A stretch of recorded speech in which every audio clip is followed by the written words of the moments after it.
भारत की एक रात की ट्रेन, जहां हर यात्री अपने घर जाने की जल्दी में था, लेकिन कोच S5 की आखिरी सीट पर बैठा एक आदमी कभी अपने घर नहीं पहुंचा, क्योंकि वो इंसान था ही नहीं। ये कहानी है ट्रेन नंबर 131 नाइट पैसेंजर की।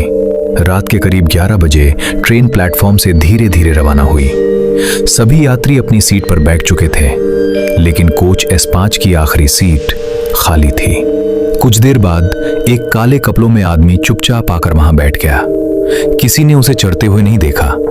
टीटी टिकट चेक करने आया।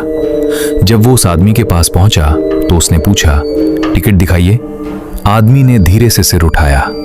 उसकी आंखें पूरी तरह काली थीं। टीटी घबरा गया, लेकिन फिर भी उसने टिकट मांगा। आदमी ने कहा, मेरा सफर अभी खत्म नहीं हुआ। और फिर अचानक वो सीट खाली हो गई। अगले स्टेशन पर कुछ यात्री चढ़े। उन्होंने देखा वही आदमी फिर से उसी सीट पर बैठा है। इस बार उसके कपड़ों पर खून के धब्बे थे। रात के 2:13 बजे पूरे कोच में अचानक ठंडी हवा चलने लगी। एक बच्चे ने चिल्लाकर कहा, मम्मी, वो अंकल मुझे घूर रहे हैं। लेकिन उस सीट की तरफ देखने पर कोई नहीं था। सुबह होते ही टीटी ने पूरी घटना पुलिस को बताई। जांच में जो सामने आया उसने सबको हिला दिया। 2 साल पहले इसी ट्रेन में इसी सीट पर एक आदमी की बेरहमी से हत्या हुई थी। उसका शरीर कभी नहीं मिला और कातिल आज तक पकड़ा नहीं गया। लेकिन असली डर अभी बाकी था। जब CCTV फुटेज चेक किया गया तो उसमें साफ दिख रहा था, वो आदमी हर स्टेशन पर ट्रेन में चढ़ रहा है।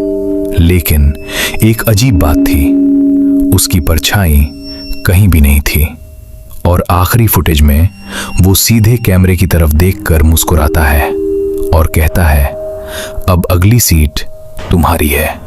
उसके बाद कैमरा अपने आप बंद हो गया और आज तक ट्रेन नंबर 131 में S5 की आखिरी सीट कभी खाली नहीं रहती।